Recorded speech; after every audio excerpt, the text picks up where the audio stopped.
में बैठ करके खाली एक ही काम, राधा राधा राधा, दिन भर जपते थे। और निकलते कब थे? जब भूख लगती थी। और वो भी उनके पास ना एक मिट्टी का पात्र था, करवा मिट्टी का पात्र आता है ना, मिट्टी का पात्र उनके पास रहता था। जब संत लोग भोजन करके पत्तल फेंक देते थे तो वो करवा लेकर के पहुंचते और उन पत्तलों से संतों की जूठी प्रसादी, जिसे शीत प्रसाद कहा जाता है, संत जो छोड़ देते थे उन पत्थरों से बिटोर करके उस पात्र में रखते और ले करके आते। लेकिन बड़ी आश्चर्य की बात ये देखिए कि उस संतों की जूठी प्रसादी को ला करके पहले भगवान को भोग लगाते थे। संतों के उस जूठे प्रसाद को पहले कन्हैया को पवाते थे और फिर स्वयं ग्रहण कर देते थे। एक दिन के बाद बेचारे बैठ करके भजन कर रहे थे और भजन करते करते इतने व्यस्त हो गए, इतने मस्त हो गए कि समय कब बीत गया इनको पता ही नहीं चला। अचानक से जब 2 बज गए, अचानक से भूख सताई इनको, तो बेचारे जल्दी जल्दी उठे, बोले आज तो लेट हो गया, आज तो प्रसाद मिल ही नहीं पाएगा। मिट्टी का पात्र उठाए और लेकर के सीधा पहुंच गए और जाकर के पत्तलों से जल्दी जल्दी प्रसाद उठाए और लेकर के आए। और जैसे ही लेकर के आए एक कवर उठाया और मुंह में डाल लिया। आज यह भगवान को भोग लगाना भूल गए, लेकिन भूल ही गए होते तो ही अच्छा रहता। जैसे ही एक कवर मुंह में डाला तो तुरंत इनको याद आया कि ओहो, आज तो मैंने मेरे गोविंद को भोग नहीं लगाया, आज मेरे गोविंद को मैंने पवाया नहीं, और बिना भगवान को भोजन कराए मैं इसको ग्रहण कैसे कर सकता हूँ।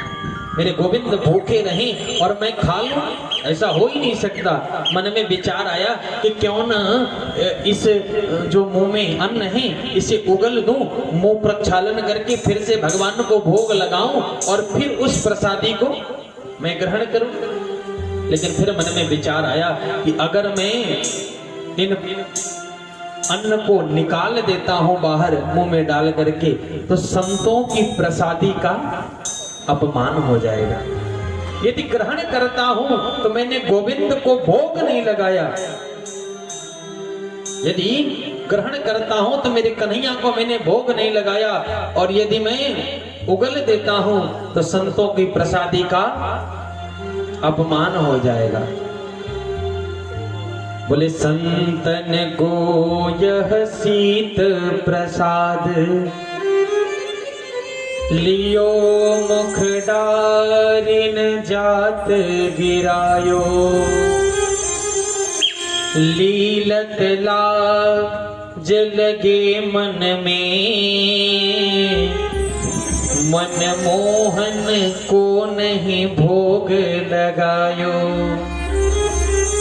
कि मुंह में मैंने डाल तो लिया, लेकिन यदि ग्रहण कर लेता हूं तो कन्हैया को मैंने भोग नहीं लगाया, और अगर उगल देता हूं तो संतों की प्रसादी का अपमान। माधवदास जी कहते हैं कि भई गति सांप छछूंदर की, काह करो कछु समझ न आयो। क्योंकि मेरी स्थिति तो सांप और छछूदर वाली हो गई है। जब सांप किसी छछूदर को पकड़ लेता है ना तो उसे उगल भी नहीं सकता है, उसे ग्रहण भी नहीं कर सकता है, क्योंकि उगल देता है तो भूख के कारण मर जाएगा, और ग्रहण कर लेता है तो उसके जहर से सांप खुद मर जाएगा। बोले आज तो मेरी स्थिति सांप और छछूदर की हो गई है कि न खा सकता हूं न उगल सकता हूं। मुंह में प्रसाद रख करके बैठे बैठे पूरी रात गुजर गई यही सोचते सोचते कि क्या करूं, उगल दूं या निगल जाऊं। अगले दिन सुबह हुआ, लेकिन फिर भी निर्णय नहीं कर पाए कि इन प्रसादी को करूं क्या, क्योंकि उगलता हूं तो संतों का अपमान और ग्रहण करता हूं तो कन्हैया को मैंने भोग नहीं लगाया। फिर सायंकालीन पूरा दिन बीत गया, फिर सायंकालीन बेला आ गई, 24 घंटे से ऊपर हो गया। मेरे गोविंद ने देखा, मेरे गोविंद ने सोचा कि यदि इसकी यही स्थिति बनी रही तो ये तो न खाएगा न उगलेगा, ऐसे ही अपने प्राणों का परित्याग कर देगा। भगवान प्रकट हुए, बोले क्यों माधव, क्यों बैठे हो ऐसे मुंह बना करके? माधव दास जी ने मुंह में अन्न लिए कहा कि गोविंद, बड़ी विडंबना में फंस गया हूँ। संतों की प्रसादी को गलती से मैंने मुंह में डाल लिया, और अगर उगल देता हूँ तो संतों की प्रसादी का अपमान हो जाएगा, और निगल लेता हूँ तो प्यारे तुम्हें मैंने भोग नहीं लगाया, तुमको मैंने पवाया नहीं, और मेरा नियम है कि बिना तुमको भोग लगाए मैं ग्रहण कैसे कर सकता हूँ। गोविंद इसी विडंबना में फंसा हूँ।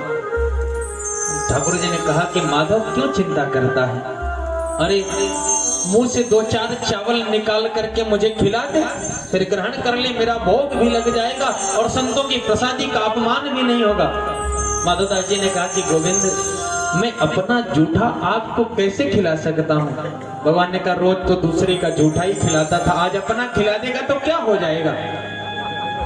लेकिन माधव दास जी ने कहा कि नहीं प्रभु, मेरे से ये अनर्थ नहीं हो सकता, मैं अपना जूठा आपको नहीं खिला सकता।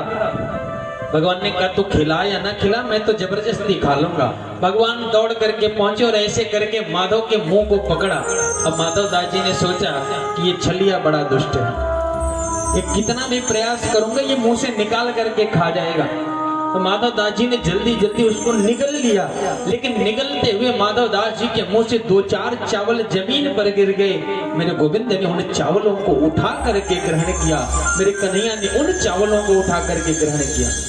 ऐसे संतों के चरणों में भगवान पड़े रहते हैं।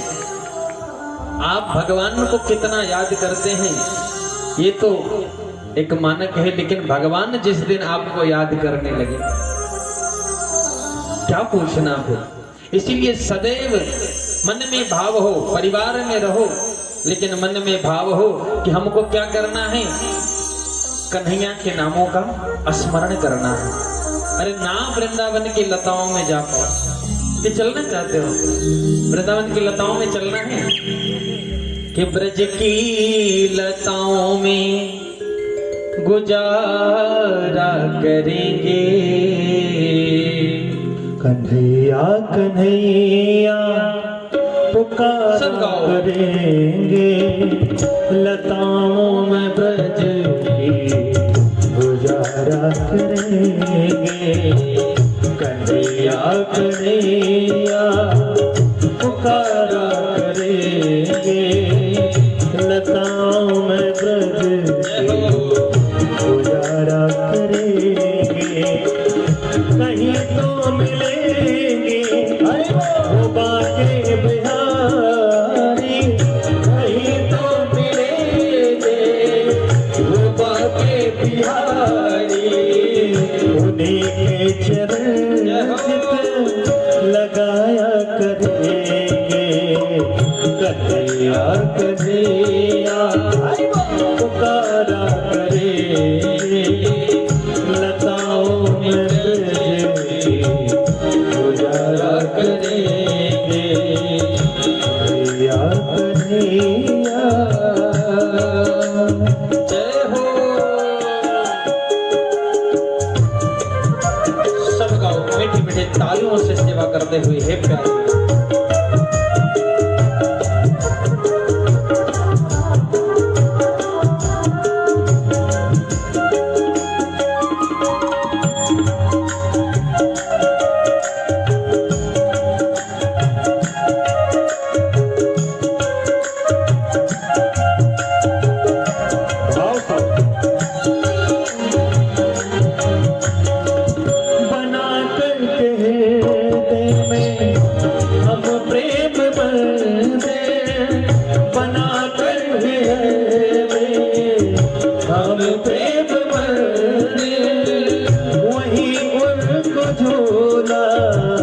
झुलाया करेंगे, वही उनको झूला झुलाया करेंगे, उन्हें हम बिठाएंगे आँखों में दिल में, उन्हें हम बिठाएंगे आँखों में दिल में, उन्हीं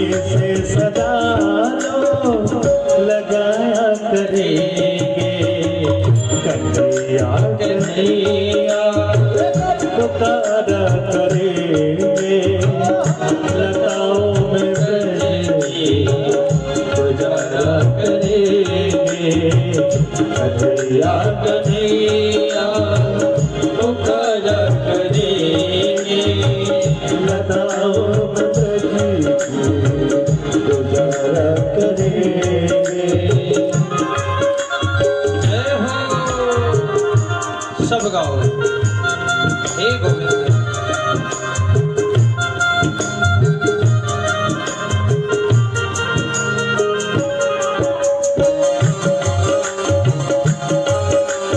मीठे मीठे तालियों से सेवा करो सब लोग गाएं।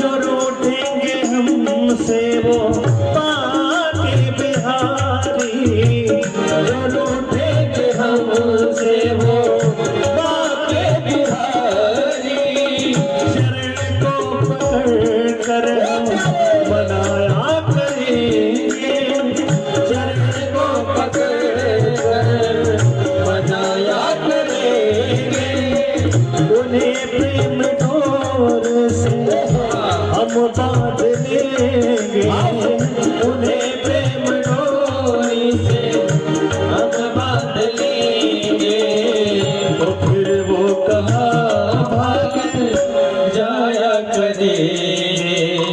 कन्हैया कन्हैया पुकारा करेंगे लताओं में बैठे गुजारा करेंगे कन्हैया कन्हैया पुकारा करेंगे लताओं में बैठे गुजारा करेंगे गुजारा करेंगे।